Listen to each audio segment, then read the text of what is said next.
साधना में शिथिलता क्यों होती है? साधना का असली स्वरूप क्या है और उसमें शिथिलता क्यों होती है? साधक को इस पर निगाह रखना चाहिए। कल जो थोड़ी सी चर्चा में मैंने कही थी कि मल विक्षेप आवरण, इनको समझना और इनको काटना, ये साधना का असली स्वरूप। अन्य तरीके से वो बात कही जाती है, वो भी असली स्वरूप ही रहती है। तरीकों में फर्क होता है, शब्दावलियों में फर्क होता है, लेकिन बात एक ही है, मोह काटना, आसक्ति काटना। इसीलिए साहब का इतना वचन काफी है, काहीं कबीर ते उभरे चाहे न मोह समाए। वही उभरता है जिसके मन में मोह नहीं समाता है। मल विक्षेप आवरण, मल है विषयासक्ति, आवरण है स्वरूप का विस्मरण, विक्षेप है चित्त का उद्वेग। मल से ही आवरण है और इसीलिए विक्षेप है। विषयासक्ति से ही स्वरूप का विस्मरण है और इसीलिए विक्षेप है, चंचलता है, उद्वेग है। जान लेने पर भी वो दशा इसलिए नहीं आती है क्योंकि उसका अभ्यास नहीं किया जाता है। अभ्यास किया जाएगा तब वो दशा आएगी।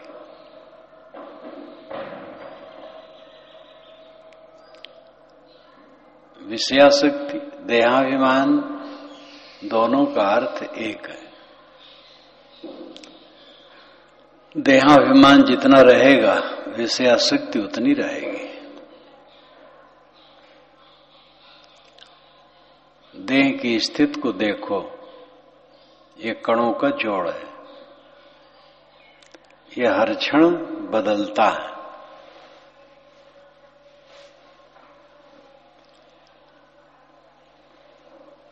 हर क्षण इसमें परिवर्तन होता है।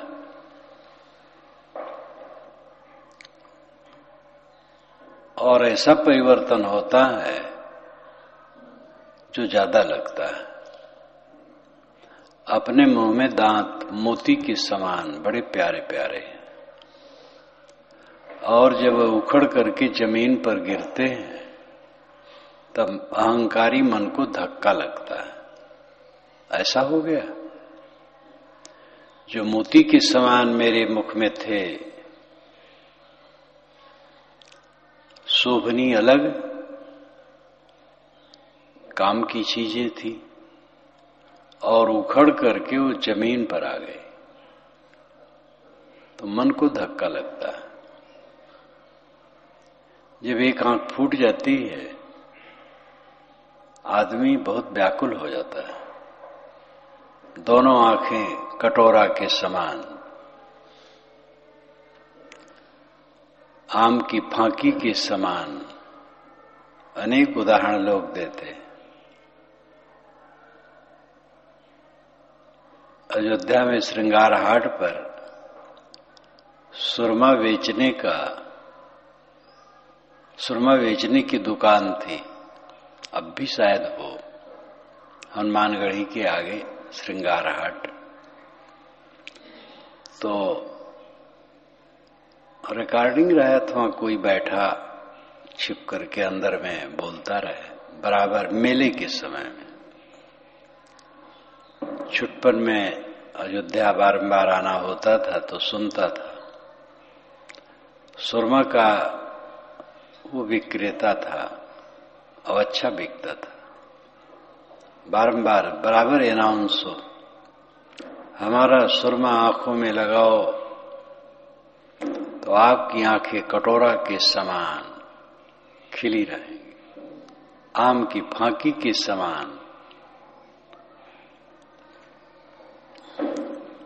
श्रृंगार रस वाले अंगों का जो वर्णन करते हैं इसी ढंग से करते हैं। स्त्रियों के शरीर के सारे अंगों का वर्णन श्रृंगार रस वालों ने अद्भुत अद्भुत किया। स्त्री हो पुरुष हो, दोनों के शरीर टट्टी पेशाब की पोटली बढ़ा चढ़ा करके कहते रहे। और कहते हैं एक आंख फूट जाती है, कितना धक्का लगता है। किसी किसी की दोनों फूट जाती है। एक हाथ कटा हुआ, लोग मिलते हैं, दोनों हाथ से हम काम कर रहे हैं, एक हाथ कट जाए, मन को कितना धक्का लगेगा। पैर किसी का एक कटा रहता है, भयंकर व्याधि शरीर में उदय हो जाती है, कितना जोर से धक्का लगता है। और इस शरीर यात्रा में और क्या होना है, दिन दिन यही होना है, रोज रोज यही होना है। दिन दिन इस शरीर की खियानत है। जवानी बहुत क्षणिक है, 10-5 बरस की चीज है, फिर खियानत खियानत। बाहर के मनुष्यों की दशा बराबर देखी जाती है। जो मित्र बनते हैं उदासीन हो जाते हैं, उनमें से कुछ शत्रु भी बन जाते हैं। जो बिल्कुल निकट के लोग हैं उनमें विपरीत हो जाते हैं, निंदक हो जाते हैं। हर चीज को देखो तो हमसे दूर भाग रही। जो बहुत निकट शरीर है वो दूर भाग रहा है, क्षण क्षण बदल रहा है, और समय समय से उसमें अंग में भंग होना, पीड़ा होना, अचानक किसी अंग में पीड़ा हो जाना, कब क्या हो कुछ ठिकाना नहीं। निरंतर ये गल रहा है, छिन्न भिन्न हो रहा है, विकृत हो रहा है। और इसी अवस्था में इस बात को न देख पाना कितना बड़ा अज्ञान है।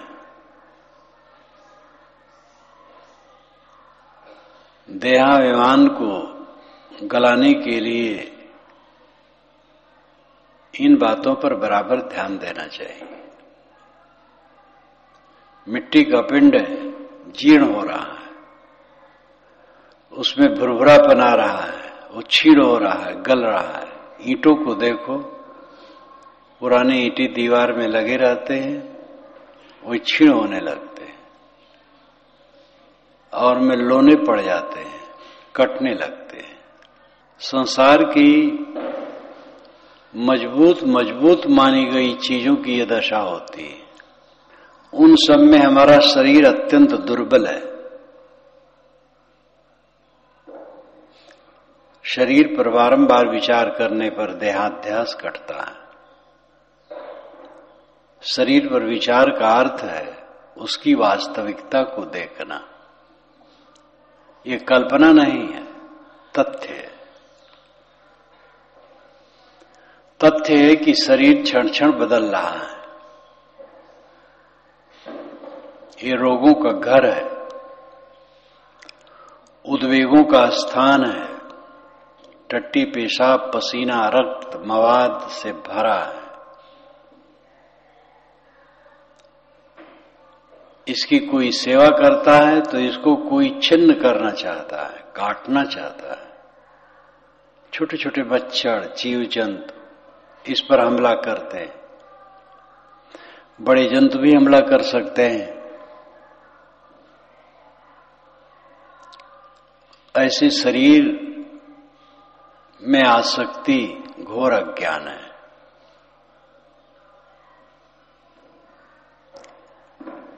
ऐसे लोगों को देखा गया है कि हॉस्पिटल में पड़े हैं, पूरा शरीर फूल गया है।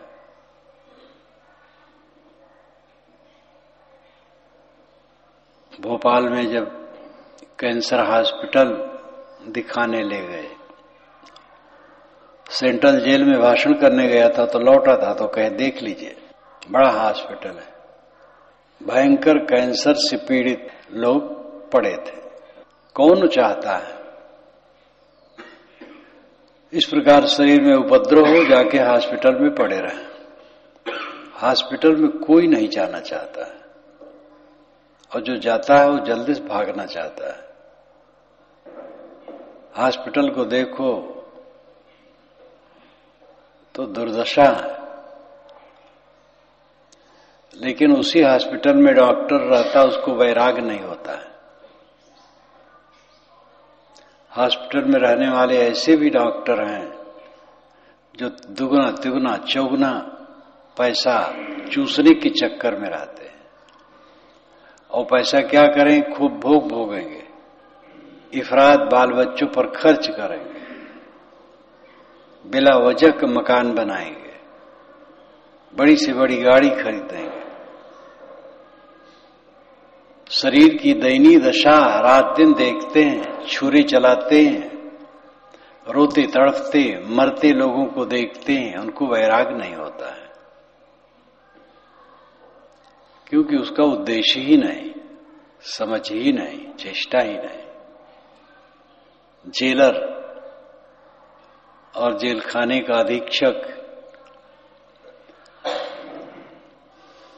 देखता है कि लोग जेल में आते हैं, रोज रोज आते हैं, तो रोने वाले भी जाते हैं, कुछ लोग तो नहीं रोते हैं, अंदर तो सभी रोते हैं।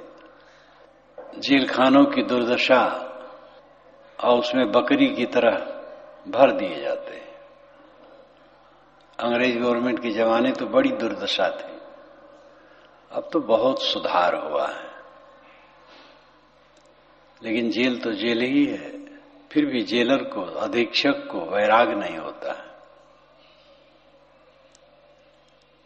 इसी प्रकार सामान्य लोग जो गांव नगर में बसते हैं, वे भी सुख दुख दुनिया का देखते हैं, वैराग नहीं होता है, क्योंकि उद्देश्य नहीं है, दृष्टिकोण नहीं, समझ नहीं। मलपिंड ये शरीर, इसको इसी रूप में देखने से इसका अध्यास टूटता है, विषयासक्ति क्षीण होती है। देहाभिमान मल है, विषयासक्ति मल है।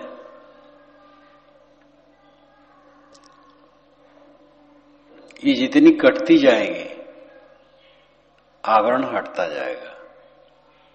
स्वरूप का ज्ञान आवरण है, अपने आप का विस्मरण आवरण है। देहाभिमान की याद करें या स्वरूप की याद करें, मैं देह हूं, चाहे ये भाव रखें, चाहे मैं चेतन हूं, ये भाव रखें। एक मन में दो वस्तु उपस्थित नहीं होती है एक काल में, मन में एक ही वस्तु रहती है।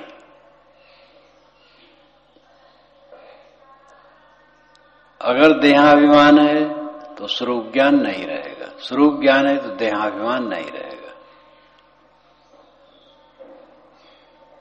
साधक को चाहिए ऐसा मजबूत अभ्यास बनाए कि उठते बैठते चलते फिरते देहाभिमान को गलाने के लिए विचार प्रवाहित रहे। देह अपने आप गल रही है, देहाभिमान को हमें साधना से गलाना पड़ेगा। प्रकृति देह को गलाती है, हमारे अभिमान को नहीं गलाती है। हमारे अभिमान को हमें विवेक से गलाना पड़ेगा।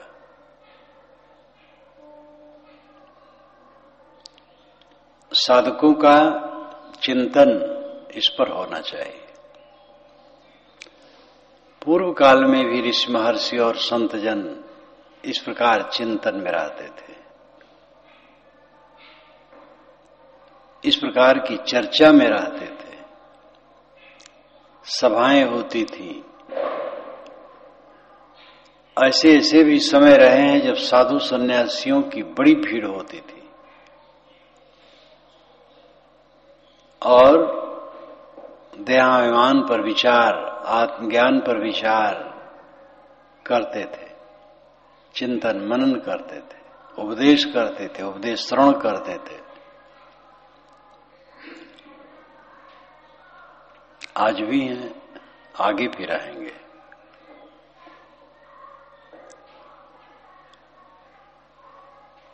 कुछ महंतों ने कभी कभी मुझे टोका कि आप वैराग की बात ज्यादा कहते हैं, इससे लोग आलसी हो जाएंगे। आश्रम के साधु काम धाम नहीं करेंगे, सेवा नहीं करेंगे। उनकी बात मुझे कभी नहीं जमी, क्योंकि उद्देश्य कामधाम कराना नहीं है, वैराग्य और मोक्ष है। और काम धाम तो अपने आप सब होता है। और अनुभव जो मेरा है इतने दिन का, वो ये है कि विवेक वैराग की चर्चा जहां होती है वहां के लोग और सक्रिय होते हैं। और ये मैंने पाया। बल्कि विवेक वैराग की जहां चर्चा नहीं होती वही लोग निष्क्रिय हो जाते, झाड़ू तक नहीं लगता। और व्यवहार बहुत खराब हो जाता है। वैराग विवेक जब होगा तो व्यवहार में वो रूखा कैसे हो जाएगा। ऐश्वर्य प्राप्ति के लिए उदासीन हो जाएगा, भोग प्राप्ति के लिए उदासीन हो जाएगा। लेकिन जो व्यवहार के खास काम हैं उनसे कैसे उदासीन हो गए। विवेकवान संतों में मैंने स्वच्छता देखी, श्रमशीलता देखी, कर्मठता देखी और सुना भी। श्री काशी साहब को देखा तो नहीं, सुना। जो साक्षात उनकी सेवा किए थे अथवा उनके पास रहे थे उनसे सुना। इंद्र गोटिया से सुना और सुखसागर साहब से सुना। श्री काशी साहब दातून के छिलके लोग फेंक दे इधर उधर। सुबह उठे और सब छिलकों को बटोर करके कचड़े में डाल दें।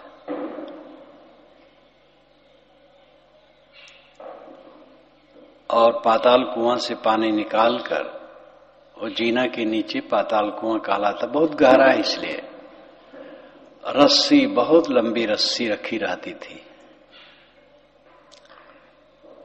पानी निकाल करके धो दे। अब तो टंकी है, बोरिंग है, सरकारी बोरिंग से पानी खूब आता है। ऊपर कोई छाजन में विकृति आ जाए, पानी चूहे, स्वयं चढ़ करके उसको ठीक कर देते थे। साधकों की पुस्तक की जिल्द कर देते थे, स्वयं अपने हाथ से बना देते थे। अनपढ़ को पढ़ाते थे, पढ़े लिखे लोगों को बीजक बजगंती पढ़ाते थे। एकदम कर्मठ और गतिशील, अखंड वैराग्यवान। और ये भी ये होता है कि भाई शुरू से ही वैराग्यवान हो तो बेड़ा पार होगा, तो नहीं नहीं, ये महाभ्रम। कितने शुरू से ही विरक्त हैं, जिनको बाल ब्रह्मचारी कहते हैं, साधना नहीं करते हैं, वो अधेड़े पड़े रहते हैं, सड़े सड़े। श्री काशी साहब जैसे पुरुष, जिनके 2 लड़के 1 लड़की, 3 संतान थे और प्रौढ़ हो गए थे, स्टेशन मास्टर थे रेलवे के, लेकिन वे विरक्त हुए तो ऐसा हुए जैसे आग का गोला, वैराग्यवान। अंत में आश्रम भी छोड़ दिए और जमुना के रेत में उन्होंने शरीर छोड़ा।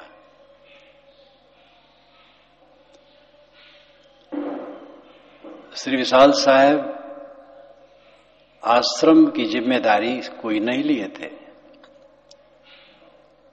दूसरे रूप में रहते थे।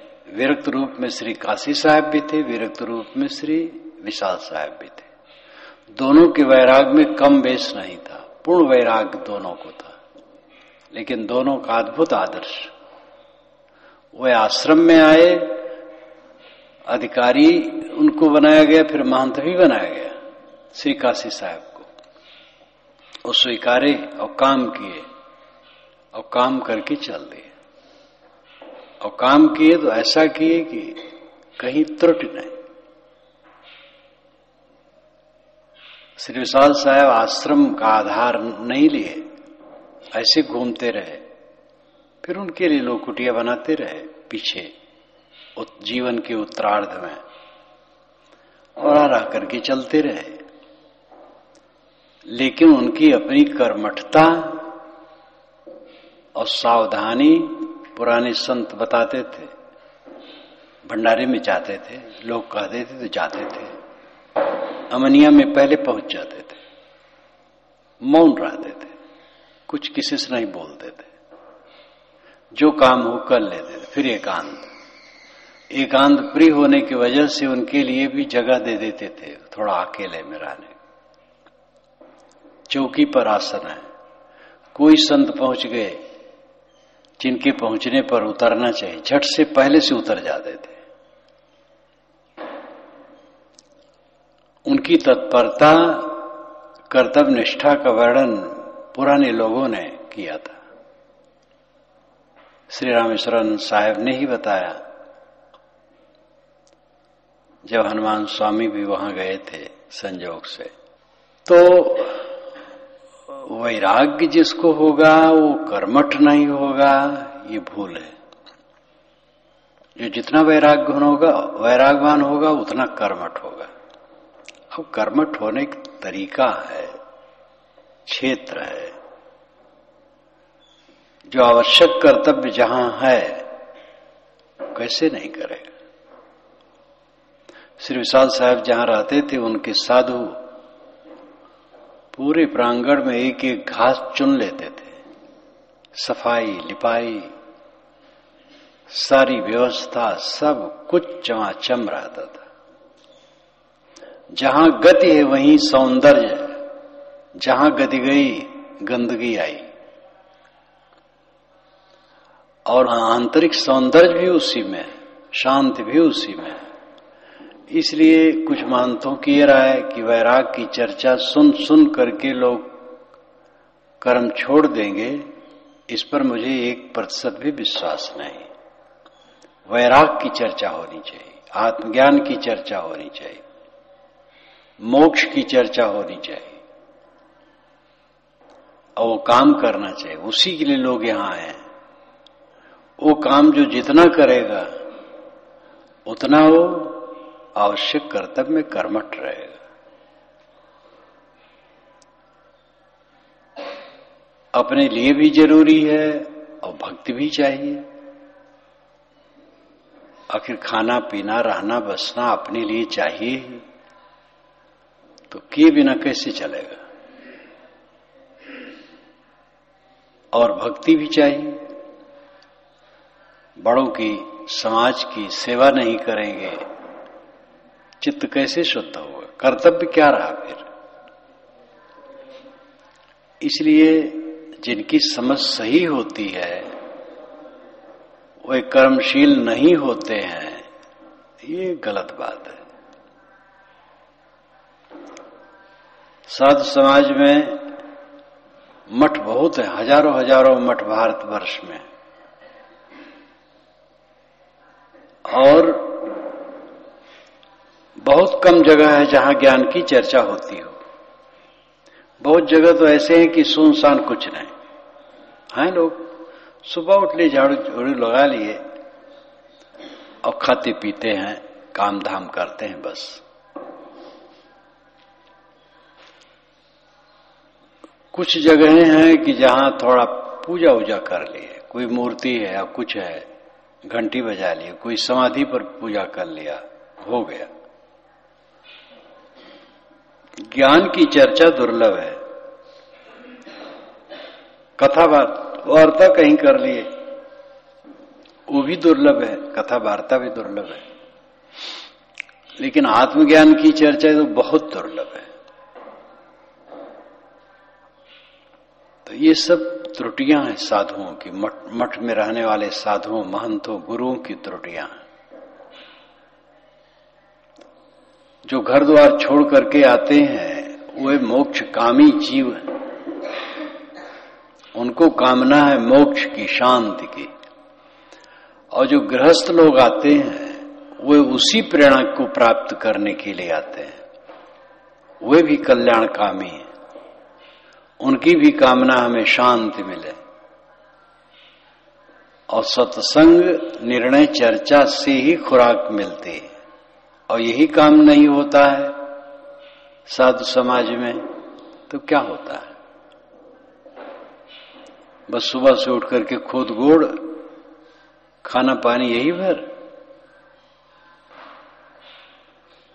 ज्ञान की चर्चा होनी चाहिए जिससे बात दिमाग में आए और वो काम करने के लिए तत्परता बढ़े। तो मैं कह रहा था कि मल, विषयासक्ति, देहाभिमान, ये पर्याय है।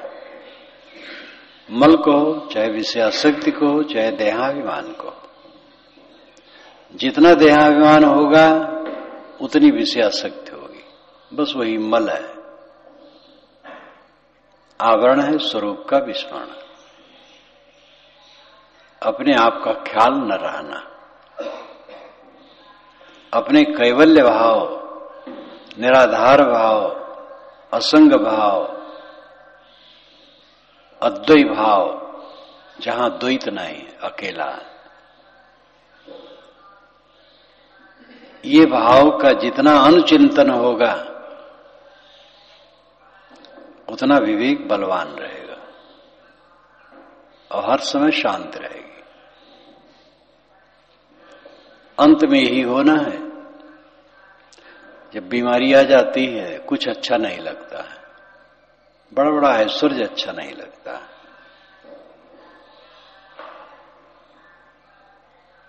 एक दिन आएगा जब शरीर छूट जाएगा, शरीर छूटने का समय आ जाएगा, आदमी को लगेगा अब शरीर मेरा नहीं रहेगा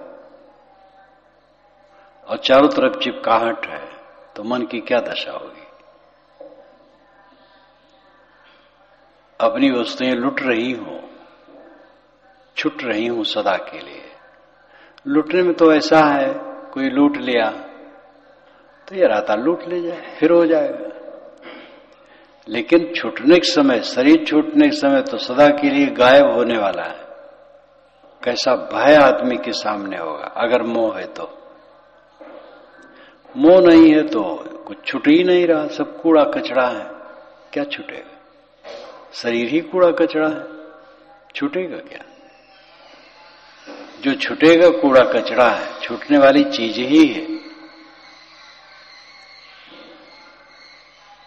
इस प्रकार उसका विवेक जागृत रहेगा।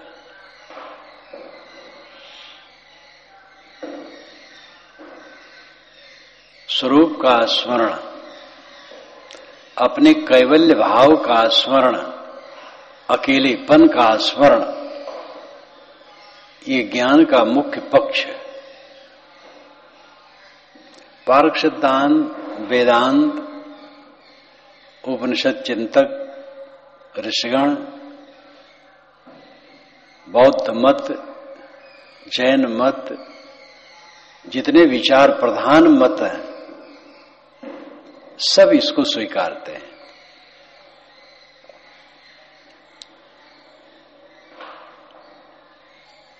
अत्ता ही अत्तनो नाथो, तथागत ने कहा ही। पटिवासी अत्तमत्तना, आत्मा द्वारा आत्मा में निवास, ये क्या है? आवरण रहित स्थित है। वैराग की प्रखरता तो बुद्ध वाणी में कोई भी देख सकता है। और आत्मनिष्ठा भी, अध्यात्म रता आया है गाथा में, अध्यात्म रता, इन्हीं अध्यात्मरत, आत्मरत, भीतर में डूबा हुआ, अपने आप में लीन। अपने आप में लीन कोई कैसे होगा जब बाहर लीन है, जब देही सत लग रही है, देही स्वरूप का आभास हो रहा है, यही स्वरूप है मेरा, विषय आसक्ति ही में मन डूबा है, तो अध्यात्म रत कोई कैसे हो सकता है? बिना देहाभिमान गले स्वरूप स्थित नहीं हो सकती। मल जितना कटेगा आवरण उठना हटेगा। मल देहाभिमान, विषयासक्ति, ये जितना कटेगा आवरण उतना हटेगा। अपनी असंगता का बोध हर क्षण करना कल्याण की प्राप्ति है। कल्पना करो सब कुछ का प्रलय हो गया है, चारों तरफ जलमग्न है, कुछ नहीं दिखाई देता, तो वहां पर क्या? जल जल। या कल्पना करो सब रेत है, सब कुछ रेत हो गया, अपना शरीर रेत हुआ, बस सब रेत हुआ, मुदो वहां कतम कुछ नहीं, आंख मुदे तो कहीं कुछ नहीं। संसार बना रहेगा, ये बनता बिगड़ता रहेगा। श्रीपद जी ने पूछा था परसों, वे तो सबसे पूछते रहते हैं, बड़े अद्भुत पुरुष हैं। हमारे पटेल जी ने कल मुझसे कहा कि श्रीपद जी मुझसे पूछे कि अच्छा पहले स्त्री हुई कि पहले पुरुष हुआ? तो कहे साहब मैं इतना ज्ञानी नहीं हूं। तो उनसे मैंने कहा कि मुझसे भी पूछे, तो मैंने बताया पहले कुछ नहीं हुआ, सब समय सब कुछ है। न्यायनामा लेके आए, न्यायनामा की कई पंक्तियों का अर्थ पूछे, मैंने बताया। वो ऐसे अफसर हैं, चलते फिरते लोगों से पूछते रहते हैं, बात करते रहते, दूसरे अफसरों से कबीर साहब की बात कहते रहते हैं। उनके साथी बूढ़े हैं, आए थे,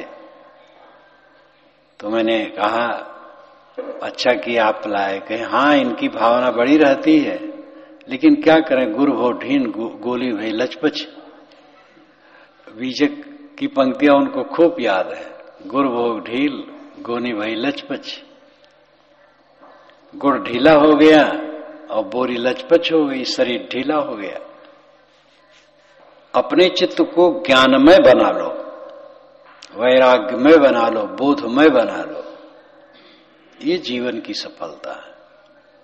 चाहे गृहस्थ हो, चाहे विरक्त हो, चाहे स्त्री हो, चाहे पुरुष हो, जिसे कल्याण की बुद्धि हो, जो निर्भय सुख चाहता हो, जो ये चाहता हो कि हमें जीवन मरण एक समान लगे। शरीर है तो ठीक, शरीर अभी जाए तो ठीक, बल्कि शरीर एक उपद्रव है। बोध हो गया और सब प्रकार की आसक्ति निवृत्त हो गई और अपने आप में पूर्ण विश्राम हो गया, तो काम खत्म हो गया। अब जितना दिन शरीर में रहना है ढोना पर है, बोझा पर है और कुछ नहीं। क्या फायदा है इसमें रहने से? इसलिए विवेकवान इससे पूरा उदास रहता है। जब शरीर छूट जाए, रहने छूटने में कोई फर्क नहीं, बल्कि छूटने ही में आनंद समझता है, क्योंकि रहेगा जब तक तब तक उपद्रव है। इस प्रकार वार पार जिसकी दृष्टि हो जाती, तस्मिन् दृष्टे परावरे भिद्यते हृदय ग्रंथि छिद्यन्ते सर्व संशया क्षीयन्ति चास्य कर्माणि तस्मिन् दृष्टे परावरे। भिद्यते हृदय ग्रंथिस, हृदय की गांठें टूट गई है, मतलब आसक्ति टूट गई है।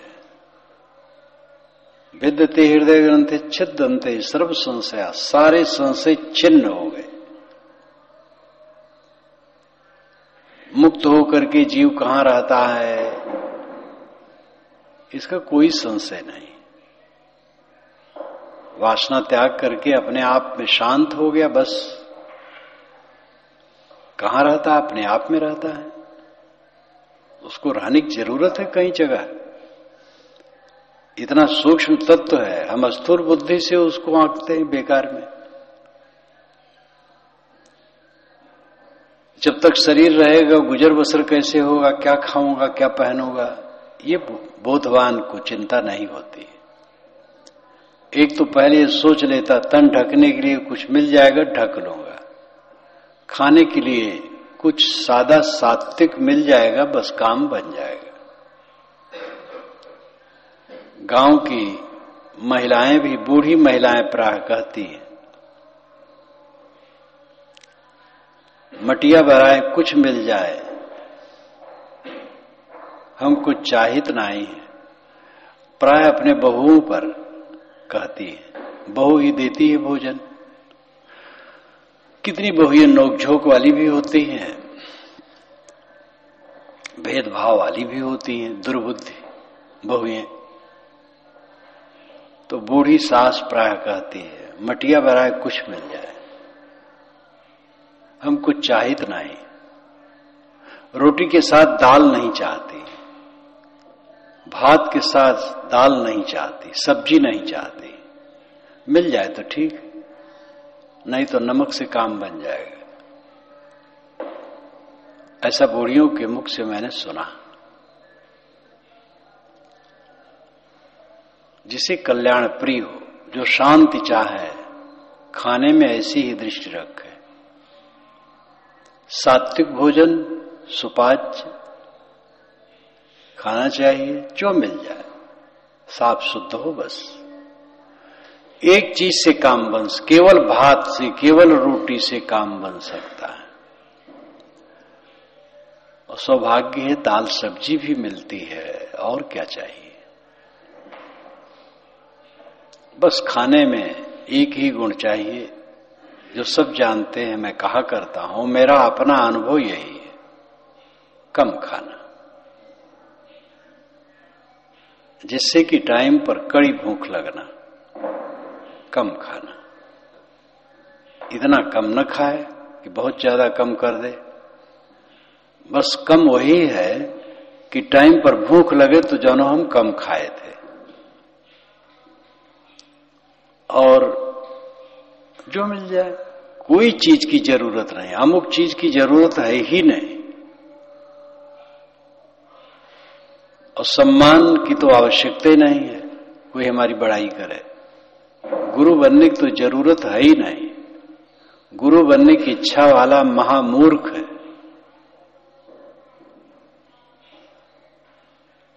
आवश्यकता पड़ने पर किसी को कर्तव्य निभाना पड़े वो अलग बात है, लेकिन गुरु बनने की इच्छा करना तो अपना पतन करना। कल्याण करने आए, गुरु बनने आए। वैराग्य भाव जितना प्रदीप्त होगा, सब कुछ तुच्छ लगेगा और अपनी अंतरात्मा बिल्कुल प्रसन्न रहेगी सब समय। इस जीर्ण शीर्ण संसार में जहां सब कुछ हरदम गलता है, बदलता है और कुछ रहता नहीं, और एक दिन भरभरा करके सब छूट जाता है, उस संसार में रह करके जो निर्मोह नहीं होता है, वो कितना भयंकर भूल में। सब तरफ मोह लगा करके अपने गले में फांसी लटकाए रोता रहता है इंसान। तमाम इच्छा वाला, तृष्णा वाला। जानवर इतनी इच्छा वाले नहीं, उनको खाने पीने मिल जाए बस खत्म मामला। जानवर तृष्णालु नहीं होते हैं, तृष्णा उनमें होती ही नहीं। आदमी तृष्णालु है क्योंकि बुद्धि विकसित है।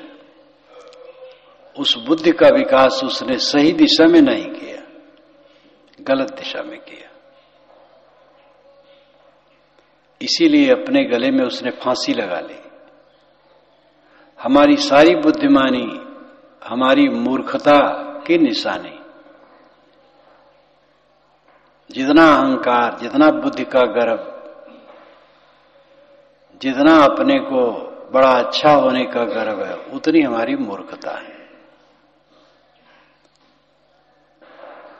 बुद्धिमान वह है जो सब कुछ का अहंकार छोड़ देता है और निरंतर अहंकार छोड़े रखने में प्रयत्नरत रहता है,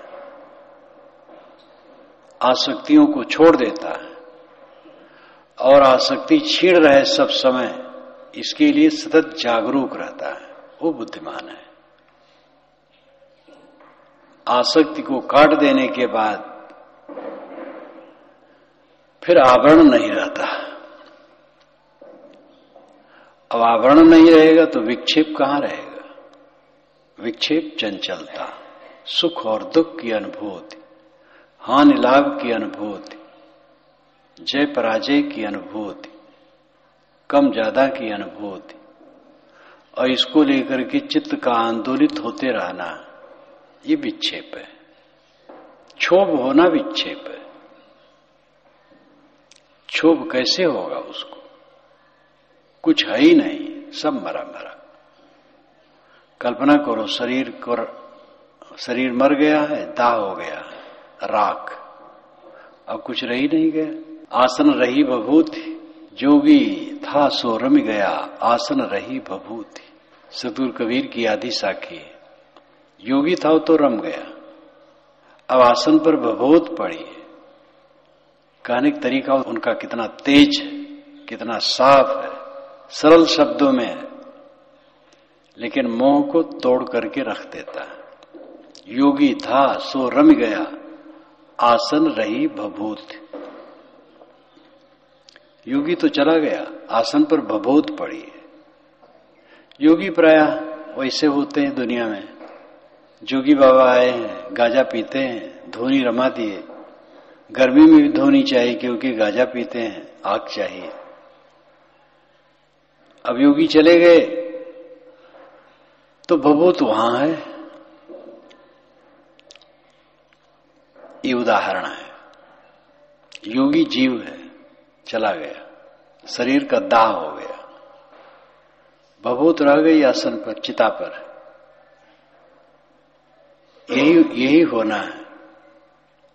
किसी की बभूत रहेगी और किसी का शरीर मिट्टी के अंदर पड़ा सड़ता रहेगा, और किसी का शरीर नदी में पड़ा, मेढक और मछली ये नोचते रहेंगे, और कुछ दिन में फिर हड्डी पानी में, रेत में लुढ़क लुढ़क करके इधर उधर टूट फूट करके सड़ करके मिलेगा। यही सब होगा। मैदान में पड़ा है चील गीत, नोचेंगे इधर उधर से, आंखें फोड़ेंगे, पेट फाड़ेंगे, यही होगा। और क्या होगा? यही तो इसकी विशेषता है। तन की ही बढ़ाई, चेत न देख मुग्ध नर बौरे, तो ही ते काल न दूरी। कोटिन जतन करो यह तन की अंत अवस्था धूरी। बालू के घरवा में बैठे चेतत नाहे आयाना, कहें कबीर एक राम भजे बिन बूढ़े बहुत सयान। बालू के घर में बैठा है मूर्ख और चेत नहीं रहा। इतना अददहा शरीर, अददहा अवध क्षेत्र में गिरने वाली चीज को अददहा कहते हैं। छत अगर फटी हो, जीर्ण हो, अब गिरा हो, और वहां लोग रहते हो तो आगंतुक कहते भाई यह तो बहुत अददहा है, कैसे रहते हो, पता नहीं कब क्या हो जाए। ये शरीर अददहा है, जीर्ण है, भरा करके भरभरा करके गिर जाने वाला है, गिरा हुआ ही है। निरंतर इसको सोचो, अहंकार शून्य बनो। जब अहंकार शून्य इंसान हो जाता है तो उसको फिर कौन सी चिंता है, कौन सा भय है, कौन सा शोक है, कौन सा मोह है। किसी ने कह दिया तो क्या हुआ, कह दिया अच्छा किया। हम जैसे थर्ड क्लास आदमी को सबको कहना चाहिए, हम कहलाने लायक ही हैं। साधक में तो दीनता आ जाती है, उसे कोई कुछ कह दे तो उसको चोट नहीं लगती, लगता है कि उसने कम कहा और कहना चाहिए।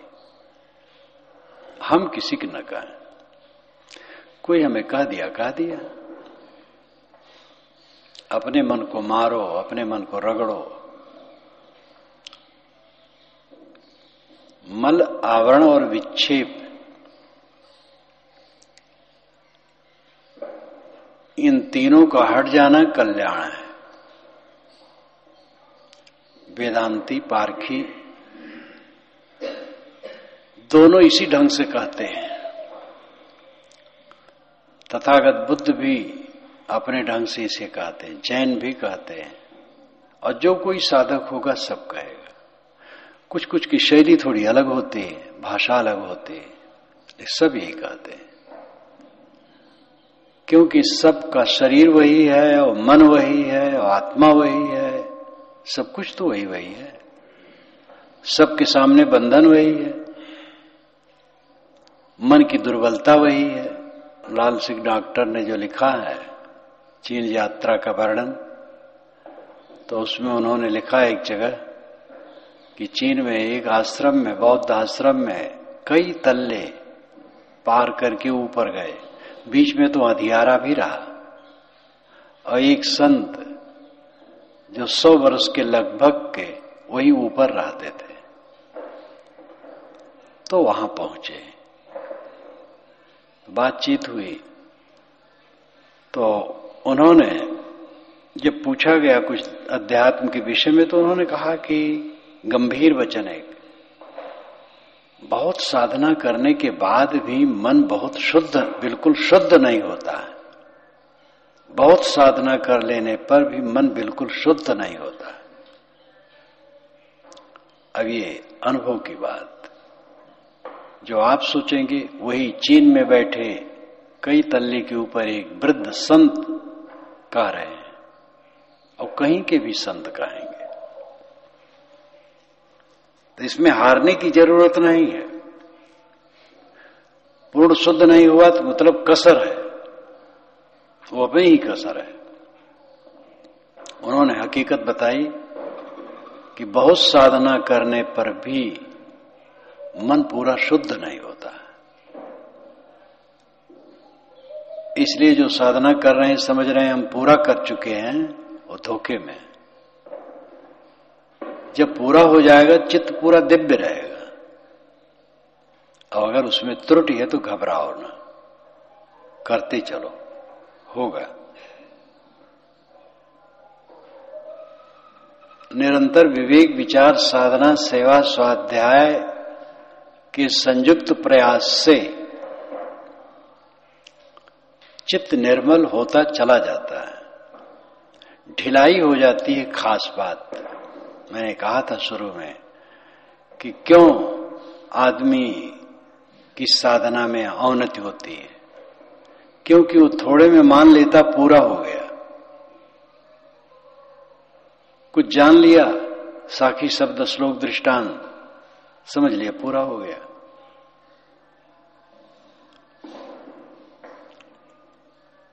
पूरा पूर्ण विश्राम अवस्था है, पूर्ण अनासक्ति अवस्था है, वो अपने आप आने दो उसको। घमंड न करो मैं पूरा हो गया।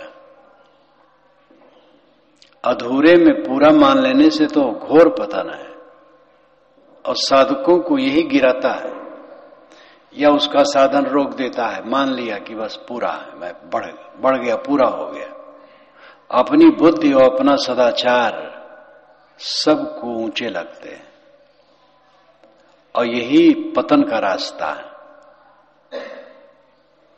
अपनी बुद्धि और सदाचार को सबसे श्रेष्ठ मान लेना गिरने का रास्ता है। बारंबार अपनी को देखे।